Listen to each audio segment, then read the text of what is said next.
Tes. Dengar tak?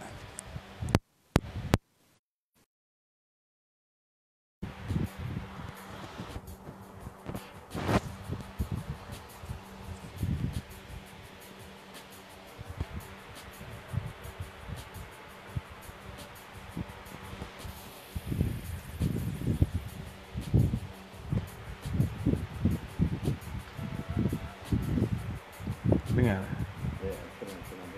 Asal ada muzik. Ada muzik ke? Ha? Waalaikumsalam.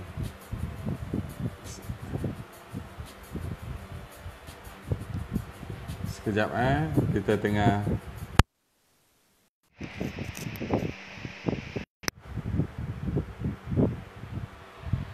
jelas Assalamualaikum warahmatullahi wabarakatuh.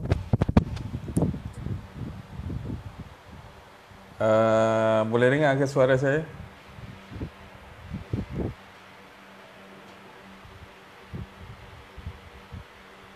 Dengar je.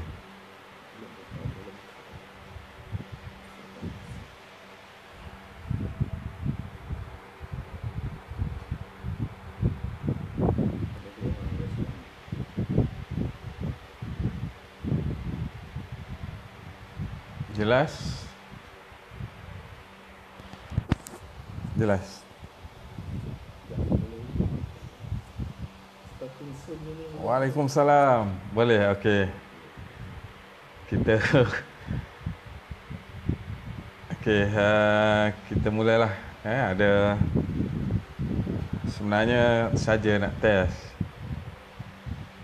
test sistem ni boleh ke tak. Okey, so Assalamualaikum warahmatullahi wabarakatuh dan selamat malam. Okey. Jadi topik ni terima kasih Puan Barara, Abel kita, Cik Saiful Adha. Hari ni kita nak sembang-sembang santai tentang kafe. Kafe ni banyak khasiat dia, tapi kita nak tengok khusus pada usus besar dan juga usus kecil. Boleh Okey. So kalau kita tengok sekarang, orang kita sekarang ni lah, bukan orang kita lah, maknanya semuanya bercakap tentang kalau kesihatan ni, kita tengok pada gangguan kesihatan kan, lelah lah, batuk, flu, diabetik, hepatitis, sumbat, salur darah sumbat, kanser, hypertension, stroke, dan kita lebih banyak tengok kepada penyakit kan. Tetapi sebenarnya ramai yang mungkin tak sedar asal penyakit ni kebanyakannya, boleh dikatakan majoriti ataupun kesemuanya bermula daripada perut. Iaitu kita ada dua jenis perut ni, kalau kita panggil perut halus, kalau bahasa kita usus kecil dan usus besar kan. Kalau tu manusia lah, kalau lembu perut muda kan, ada perut muda. Okey. So kalau usus kecil dalam English dia panggil colon. Kadang-kadang kita biasa dengar colon, dia panggil colon cancer. Kalau usus besar dia panggil bowel. Jadi kalau kita tengok penyakit perut ni, ada banyak terms yang sebelum ni general kita panggil sakit perut, tapi dalam sakit perut tu ada colon problem, ada bowel, dia panggil IBS,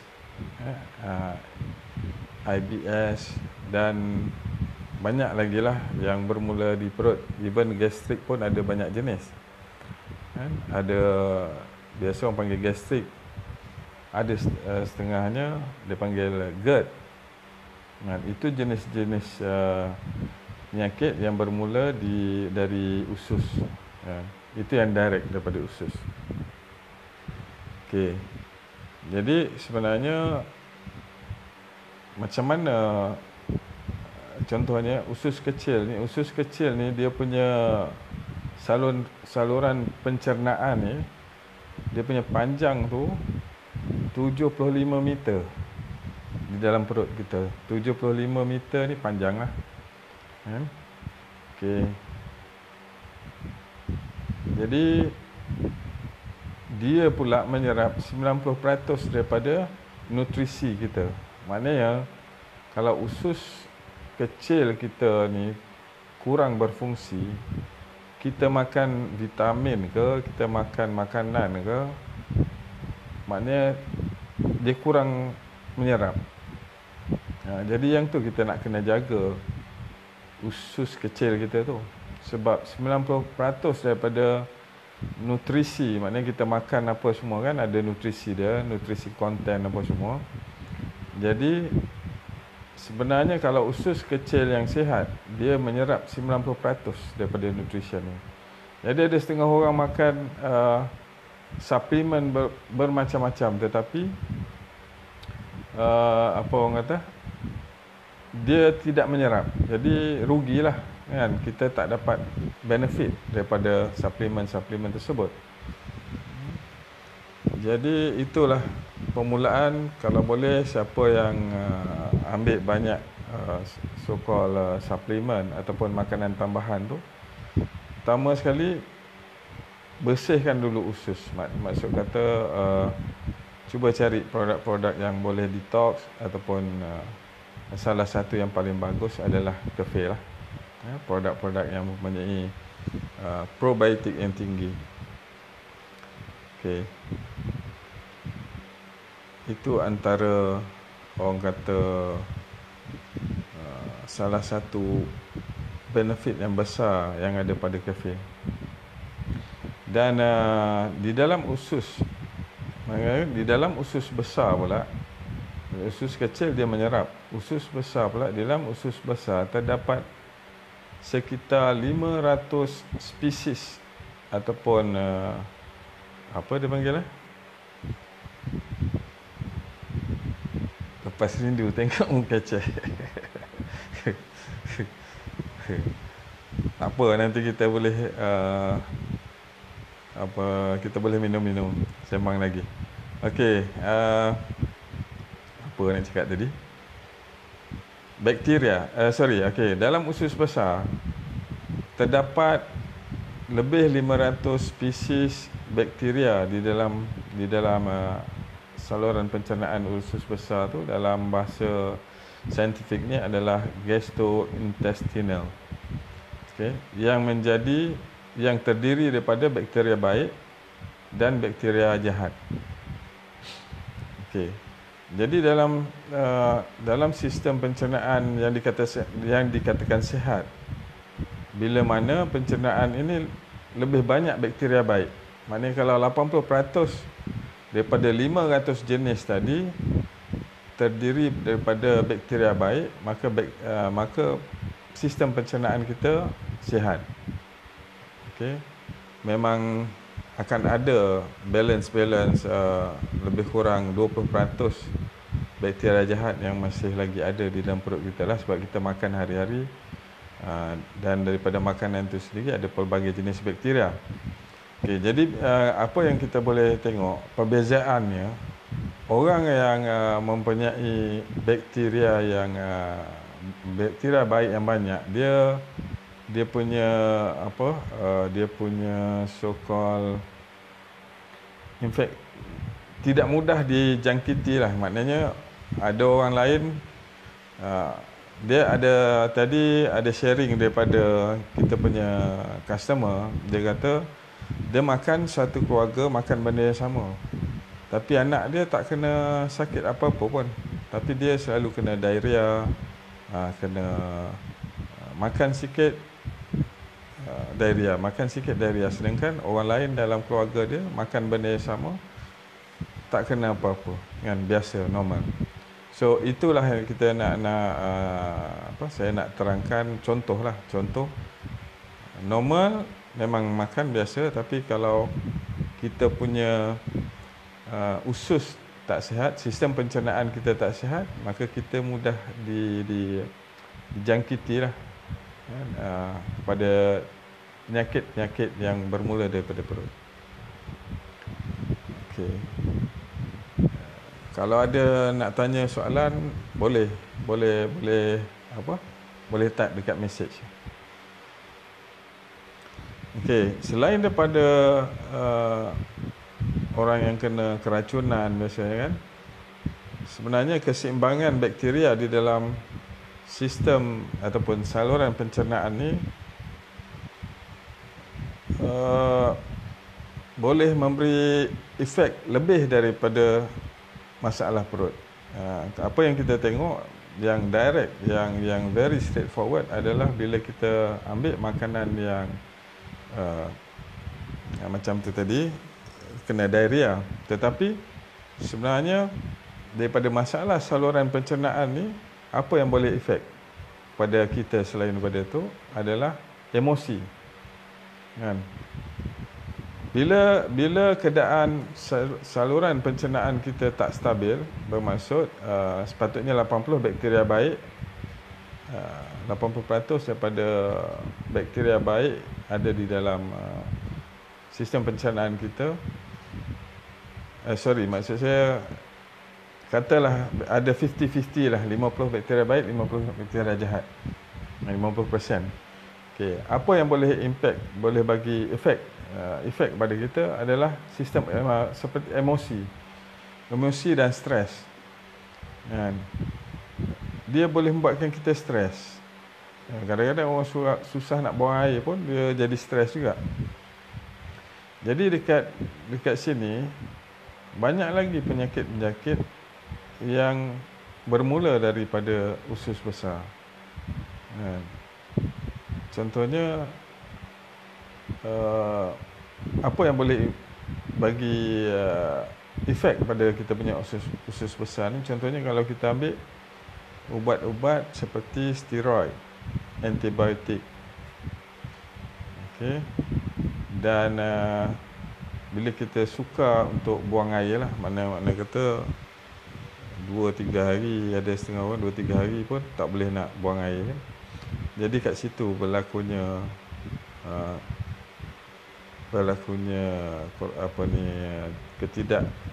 kurang function lah, kekurangan fungsi sistem pencernaan itu sendiri. Okey. Jadi itulah sedikit apa orang kata cerita tentang bakteria dan usus besar ni. Okey. Dan apa orang kata kenapa bila kita kurang pencernaan kita kurang baik, dia boleh efek kepada sistem stres ni, maknanya sistem otak lah kan, otak kita. Sebenarnya perut ni merupakan otak kedua. Perut ni merupakan otak kedua yang orang kata dipanggil sebagai otak kedua. Sebab tu ada pepatah dipanggil, bila dia pening kepala, dia serabut, dia panggil serabut perut. Sebab sebenarnya dia pening kepala ataupun dia rimas, tapi dia panggil serabut perut. Sebab sebenarnya memang kebanyakan stres ni, bukan kebanyakan, stres ni boleh bermula daripada sistem pencernaan kita yang tidak baik. Okey, jadi saya ingat buat masa malam ni, kalau ada soalan boleh PM ataupun message. Sementara kita nak tengok kan, kita nak tengok khasiat-khasiat kafe yang seterusnya lah. Tadi kita cerita tentang perut, sekarang kita nak cerita tentang apa Kalau jika kita consume kafe secara harian ni ataupun konsisten, apa yang dia bagi positif kepada kesihatan? Waalaikumsalam. Ini Cik Muhammad Suzudi. Ada apa-apa nak tanya Cik Muhammad?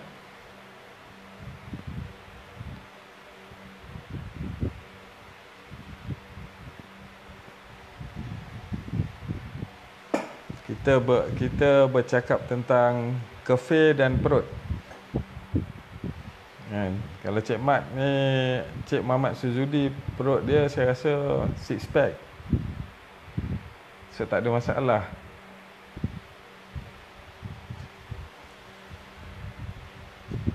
Okey, kita sambung Sambil tu kalau siapa nak tanya silakan. Okey, kafe ni dia membantu sihatkan sistem pencernaan dalam bentuk macam mana? Salah satunya dia boleh menghindari risiko terkenanya tumor usus besar ataupun tumor permulaan, dan seterusnya dia boleh mengakibatkan kanser. Okey. Apa yang dalam kafe tu yang boleh bantu sistem pencernaan ni?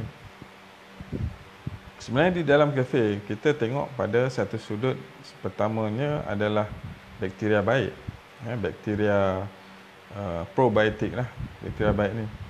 Tetapi ada di dalam satu sudut lagi adalah kelompok bakteria ataupun dia panggil asid laktat, lactic acid.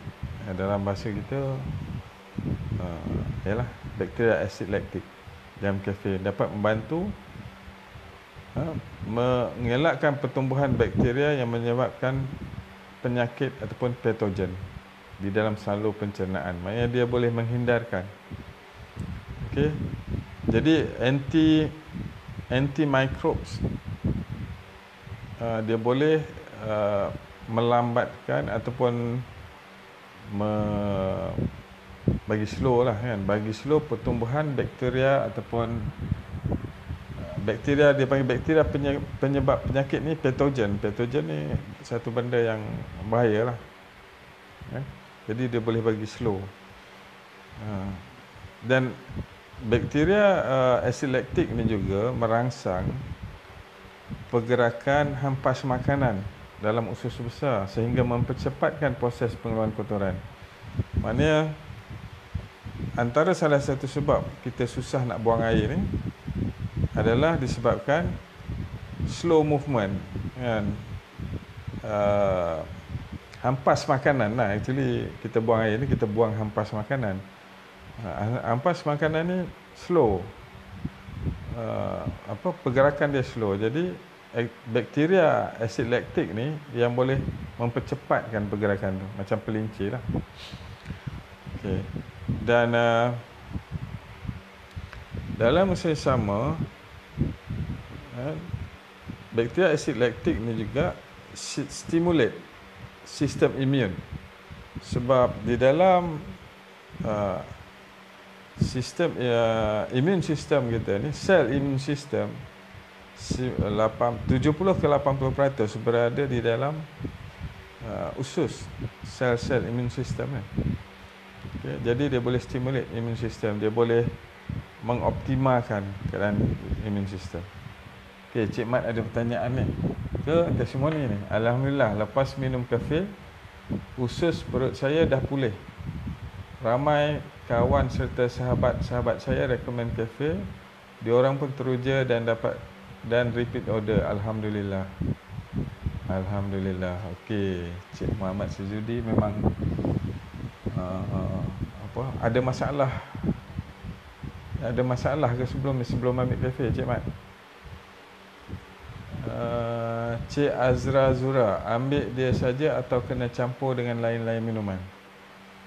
Kafe ni sebenarnya dia tak ada masalah untuk campur dengan apa-apa, kecuali kalau kita ambil antibiotik.